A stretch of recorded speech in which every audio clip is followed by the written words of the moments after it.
یعنی دولت والا، خزانے والا، یہ والے کا معنی میں آتا ہے۔ اور بکر کا مطلب ہوتا ہے پہل کرنے والا۔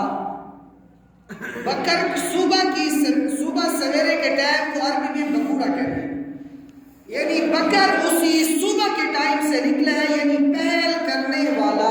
ابو بکر پہل کرنے والا، اسلام لانے میں بھی پہل کرنے والا، حضور پہ قربانی دینے میں بھی پہل کرنے والا، حضور پہ جان قربان کرنے میں بھی پہل کرنے والا، حضور کی نصرت کرنے میں بھی پہل کرنے والا، حضور سے ان کو بیٹی دینے میں بھی پہل کرنے والا، حضور کے ساتھ ہجرت کرنے میں پہل کرنے والا، حضور کے ساتھ صبر و تحمل کے مراتب برداشت کرنے میں بھی پہل کرنے والا۔ ابو بکر کو ابو بکر اس لیے کہتے ہیں کہ اس نے ہر مسئلے میں پہل کی۔ میں 2-4 واقعات بیان کروں گا، بڑی لمبی سیرت ہے اور اتنے مختصر وقت میں خلیفہ راشد کی سیرت بیان نہیں ہو سکتی، میں چھوٹے چھوٹے عنوانات میں بیان کروں گا۔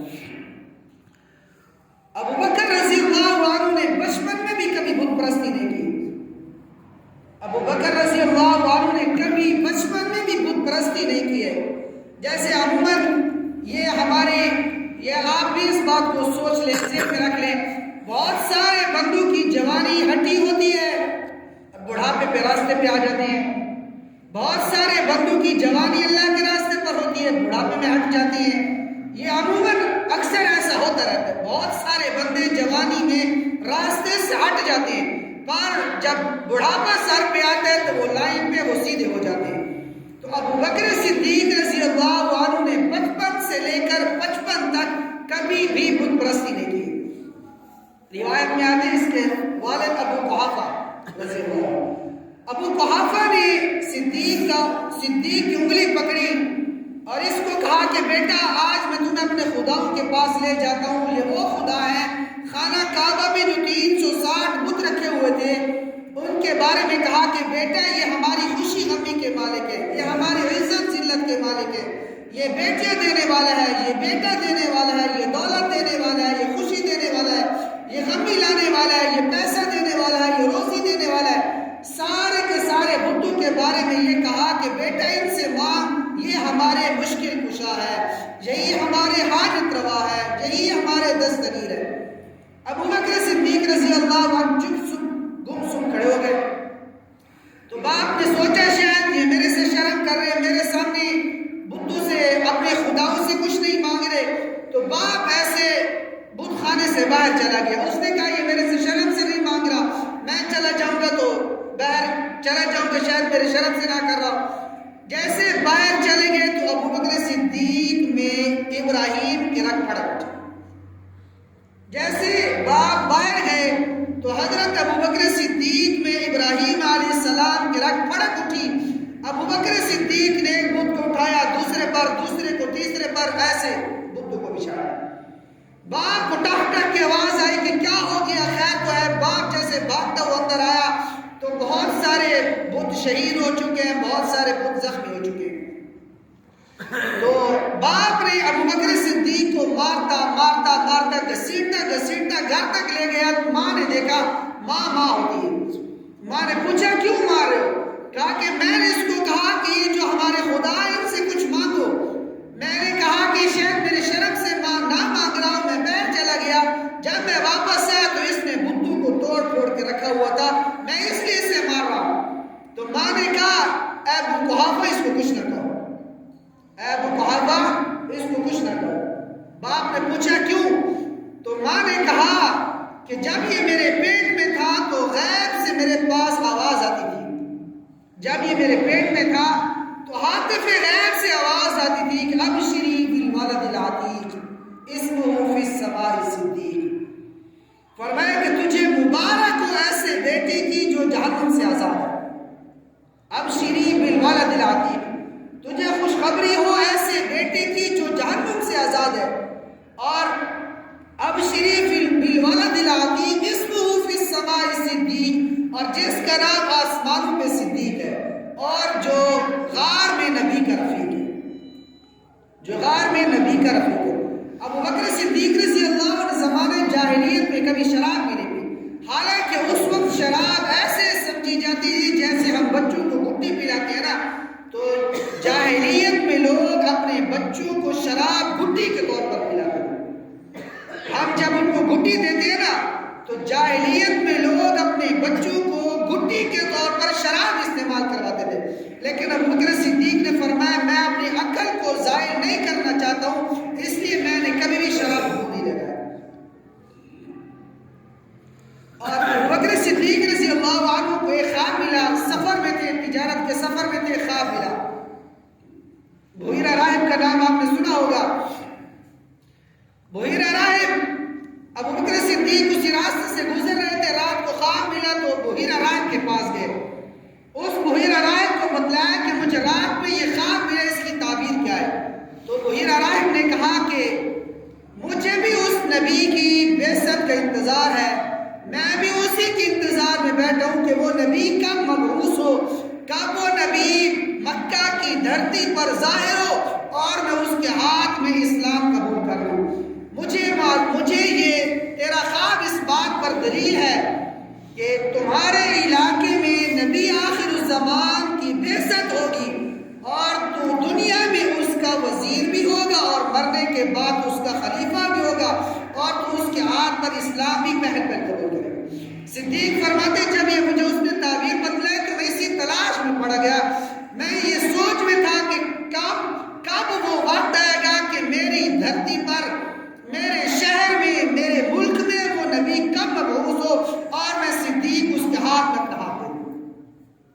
جب آپ صلی اللہ علیہ وسلم نے یہ آواز لگائی قولوا لا الہ الا اللہ تفلحون، میں تمہیں ایک اللہ کی طرف بلانے والا ہوں، میں تمہیں 360 کے سجدوں سے بچا کر ایک در پر لا کر آ رہا ہوں، میں تمہیں در کی ٹھوکروں سے بچا کر صرف ایک در پر لانے کے لیے آیا ہوں، میں تمہیں 360 بتوں کی پوجا سے بچا کر ایک اللہ کے در پر لانے کے لیے. تو صدیق رضی اللہ عنہ نے بغیر دلیل مانگے حضور کے ہاتھ پر اسلام قبول کیا. حضور فرماتے ہیں کہ جس نے بھی اسلام قبول کیا اس نے میرے سے کوئی دلیل مانگی ہے، جس نے بھی اسلام قبول کیا اس نے میرے سے کوئی دلیل مانگی ہے. پر صدیق وہ واحد بندہ ہے جس کو میں نے صرف دعوت دی، تصدیق نہ کی اور نہ دلیل مانگی، فوراً قبول کر. صدیق سے پوچھے کہ آپ نے کیوں قبول کیا؟ فرمایا میرے دل میں وہ خواب تھا جو میں نے سفر تجارت میں دیکھا تھا اور بحیرہ راہب نے مجھے اس کی تعبیر دی تھی کہ تیرے ملک میں، تیرے علاقے میں نبی آخر الزمان کی بعثت ہوگی اور تو اس کے ہاتھ پر پہل اسلام قبول کرنے والا. کہ میں نے اس لیے ہاتھ دیا کہ اگر یہ نبی سچ ہے تو میں پہل کرنے والا بن جاؤں. صدیق رضی اللہ عنہ، میں نے اس کا بتلایا کہ اس کا اصل نام ابو بکر صدیق نہیں ہے، اس کا نام اصل ہے عبداللہ رضی اللہ عنہ. یہ ابو بکر صدیق، ابو بکر کا مطلب میں بیان کر چکا، اور صدیق اس کو کیوں کہتے ہیں؟ صدیق اس لیے اسے کہتے ہیں کہ حضور صلی اللہ علیہ وسلم نے جب معراج کا سفر کیا، زمین سے لے کر پہلے آسمان تک مسافت 700 سال کی ہے. 700 سال پہلے آسمان تک، پھر پہلے سے دوسرے تک 700 سال، پھر دوسری سے تیسرے تک 700 سال کی مسافت ہے.